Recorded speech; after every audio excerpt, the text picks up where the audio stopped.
तो hello guys, आज हम बात करने वाले सैप प्रोग्राम के बारे में। सैप का मतलब स्टडी अब्रॉड प्रोग्राम, और उससे रिलेटेड मैंने ऑलरेडी एक वीडियो अपलोड कर दी थी, ये रहा वीडियो। पर अगर तुम लोगों ने वो वीडियो नहीं देखी, कोई ज़रूरत नहीं देखने की, क्योंकि वो सारे पॉइंट्स मैं यहीं पे कवर कर दूंगा। तो सबसे पहले देखो, उसमें तुम्हारा क्या क्या कवर होगा। तुम्हारा जो 6 मंथ का सिलेबस रहता है वो तुम्हारा कैसे मैनेज हो पाएगा, उसका कॉस्ट कितनी है सैप प्रोग्राम में जाने की, और कौन कौन से कंट्रीज रहते हैं जहाँ पे तुम जा सकते हो सैप प्रोग्राम में, मतलब स्टडी करने के लिए, एक्सप्लोर करने के लिए बेसिकली। तो वो सब पॉइंट भी हम आज कवर करने वाले हैं।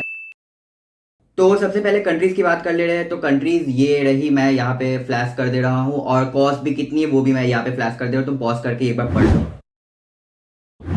तो चलो, अगर तुम लोगों ने ये पढ़ लिया तो अब बात कर ले रहे हैं सिलेबस के बारे में। तो देखो, सिलेबस तुम्हारा सबको पता है कि फर्स्ट सेमेस्टर मतलब 6 मंथ्स का होता है। तो वो जो सिलेबस है वो तुम्हारा हो जाएगा 4 मंथ्स का। मतलब तुम्हें 4 मंथ्स के अंदर ही तुम्हारा सिलेबस भी कॉलेज वाले कंप्लीट करवाएगा, और तुम्हारा जो एग्जाम है वो भी तुम्हारा 4 मंथ्स के अंदर हो जाएगा, ठीक। और जो रेस्ट के 2 मंथ्स है उसमें तुम सैप प्रोग्राम के लिए जाते हो। और देखो, बहुत लोगों के सवाल थे कि बैक पेपर्स लगने से हम सैप प्रोग्राम में जा सकते हैं। तो यार देखो, अगर तुम्हारे बैक पेपर किसी में भी लगा तो तुम्हें सबसे पहले उसको कॉलेज वाले क्लियर करवाएंगे, और जैसे ही तुम अपने सारे बैक पेपर्स क्लियर कर लेते हो, then you are good to go for a SAP program. और सबसे मेन चीज, तुम सैप के लिए एलिजिबल कब होते हो? तो वो तुम सेकेंड सेमेस्टर से एलिजिबल हो जाते हो। फर्स्ट जो सेमेस्टर है उसमें तुम सैप नहीं जा सकते। ये नहीं, ये मत सोचना कि तुम जस्ट अभी एडमिशन लिए और तुम फर्स्ट सेमेस्टर में प्लान करो सैप में जाने का, ऐसा नहीं है। तुम्हें सेकंड सेमेस्टर से कॉलेज वाले अलाउ करते हैं सैप में जाने से। और ऐसा नहीं है कि तुम बस एक सेमेस्टर में गए उसके बाद तुम अब जा ही नहीं सकते, ऐसा बिल्कुल नहीं है। तुम सेकंड सेमेस्टर में गए, थर्ड सेमेस्टर में भी जाओ, फोर्थ फिफ्थ सिक्स, जब तक तुम्हारा कॉलेज का ईयर है तब तक तुम जा सकते हो। और ये कॉलेज वालों का बहुत सारी यूनिवर्सिटी के साथ टाई अप है। जैसे कि ऑस्ट्रेलिया अगर तुम जाते हो तो वहाँ पे मेलबर्न में मोनाश यूनिवर्सिटी के साथ एमईटी का टाई अप है। मतलब वहाँ पे अगर सपोज तुम, अब मेन बात यहाँ पे आ जाता है, सपोज तुम बीबीए कर रहे हो फॉर एग्जांपल, या फिर बीबीए को छोड़ के तुम और कोई कोर्स कर रहे हो, तो अगर तुम्हारा प्लान है अंडर ग्रेजुएट कोर्स करने के बाद पीजी मतलब पोस्ट ग्रेजुएट कोर्स करने का, तो वो भी तुम कर सकते हो। और देखो, अगर तुम्हें मन है एमईटी से करने का तो वो तो यार इजीली हो जाएगा। पर अगर तुम्हें मन है कि फॉरेन में कोई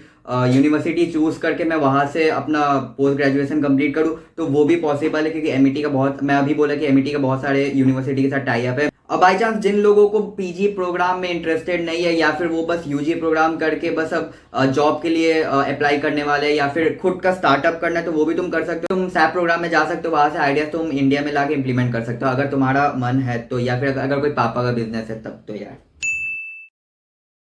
अब बहुत लोगों के डाउट्स थे कि सैप और अप्रेंटिसशिप प्रोग्राम में डिफरेंस क्या होता है। अप्रेंटिसशिप, शायद मैं सही प्रोनाउंस कर रहा हूँ। तो देखो, तो अगर तुमने ये वर्ड पहले नहीं सुना है तो चलो कोई बात नहीं, उसके बारे में भी मैं बता दे रहा हूँ, क्योंकि आगे आने वाले समय में ये लोग तुम्हें इसके बारे में भी बोलेंगे ही। तो अप्रेंटिसशिप प्रोग्राम देखो, सेमेस्टर के मतलब कोर्स जो तुम लेते हो, सपोज 3 इयर्स का कोर्स है, तो उसके लास्ट सेमेस्टर में तुम्हारा ये अप्रेंटिसशिप प्रोग्राम आ रहता है। उसमें ये लोग क्या करते हैं, तुम्हें जॉब प्रोवाइड करवाते हैं, या फिर अगर तुम्हारा कोई खुद का तुम्हें स्टार्टअप करना है इन फॉरेन कंट्री, ठीक है, मैं फॉरेन कंट्री का बात कर रहा हूँ, कि अगर तुम्हें कोई जॉब करना है इन फॉरेन कंट्री, या फिर अगर तुम्हें कोई स्टार्टअप करना है इन फॉरेन कंट्री, तो तुम वहाँ पे जाके कर सकते हो ये ईयर के लास्ट सेमेस्टर में। पर देखो, अगर तुम्हें सपोज फ्रांस जाना है, या तुम्हें जर्मनी जाना है, स्पेन जाना है, या चाइना जाना है बेसिकली, तो उसमें तुम्हारा मतलब वो लैंग्वेज में प्रोफिशिएंसी होना चाहिए, ठीक। उसमें जैसे अब लैंग्वेज के भी अलग अलग लेवल्स होते हैं, A1 A2 B1 B2 C1 C2।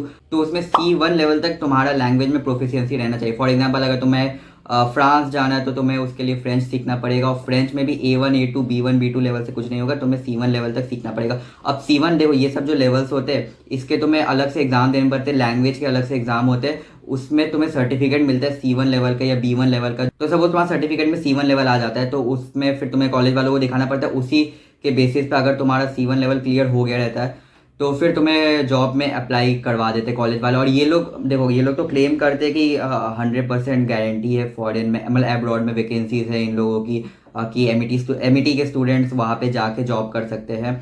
तो अगर तुम्हें फॉरेन में कोई भी, मतलब सपोज फ्रांस में अगर तुम्हें जॉब करना है, या जर्मन में जॉब करना है, तो फिर वो कंट्री की तुम्हें लैंग्वेज आनी चाहिए। तो अगर लैंग्वेज देखो, मैं बोलूँ तो तुम विद इन 1 ईयर सीख सकते हो, या 1 ईयर तुम्हें लग जाता है लैंग्वेज सीखने में। अगर तुम बहुत ज़्यादा एफर्ट्स डाल रहे हो तो तुम विद इन 6 to 7 मंथ्स सीख जाते हो एक लैंग्वेज, ठीक। तो अगर तुम्हें देखो मन है कि फॉरेन में या अब्रॉड में तुम्हें जॉब करना है या फिर कुछ स्टार्टअप करना है तो कॉलेज वाले हेल्प करेंगे। पर उसके लिए तुम्हारा बस एक ही कंडीशन है, तुम्हें वो लैंग्वेज को क्लियर करना पड़ेगा C1 लेवल तक। ओके, अच्छा ये सब तो मैं बता दिया, लैंग्वेज चूज करना, ये कंट्री में जाना, ये सब अप्रेंटिसशिप प्रोग्राम के अंदर आता है। ठीक, सैप प्रोग्राम अलग है, वो बस तुम 1 महीने के लिए जाते हो सैप में, वो सब तो तुम्हें पता है, 1 महीने के लिए जाते हो, वहाँ पे एक्सप्लोर करके फिर वापस आ जाते हो। पर ये जो अप्रेंटिसशिप प्रोग्राम रहता है ये लास्ट ईयर ही तुम्हें मिलता है। सपोज लास्ट ईयर तुम्हें 6 सेमेस्टर में मिल जाएगा या 5th सेमेस्टर में मिल जाएगा, अगर तुम्हारा 3 साल का कोर्स है तो उसमें तुम जाके ये जॉब के लिए अप्लाई करो। वैकेंसीज इन लोग के पास रहती है। तो अगर तुम प्लान करो कि तुम्हें अब्रॉड जॉब करना है तो तुम फिर लैंग्वेज के अंदर प्रोफिशिएंसी कर लो, कोई भी एक लैंग्वेज के अंदर, और ये तुम्हारा अप्रेंटिसशिप प्रोग्राम में आ जाता है।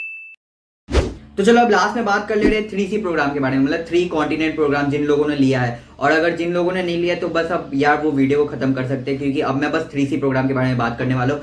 तो देखो, अगर तुम लोगों ने 3C लिया तो उसमें तो यार इंक्लूड होता है कि तुम 3 कॉन्टिनेंट जाओगे, अलग अलग कॉन्टिनेंट ये कॉलेज वाले चूज करेंगे। और अगर तुम जाते हो तो उसमें तुम्हें फिर सैप में यार मतलब जाने की ज़रूरत नहीं, क्योंकि तुम ऑलरेडी जा रहे हो, तुम्हारे वो फी में या प्रोग्राम में वो ऑलरेडी इंक्लूड किया गया है। तो अब बहुत लोग पूछते हैं कि अगर मैंने 3C प्रोग्राम लिया है तो मैं फिर सैप में जाऊँ या नहीं। तो यार देखो, तुम्हें कोई ज़रूरत नहीं सैप में जाने की, क्यों फिर फालतू के पैसे उसमें लगा रहे हो जब तुम्हारा प्रोग्राम में ऑलरेडी इंक्लूड है। तो बस यही था आज के लिए। और अगर तुम्हें अभी भी कोई भी डाउट है तो तुम यार आराम से कमेंट सेक्शन में पूछ सकते हो, ठीक है।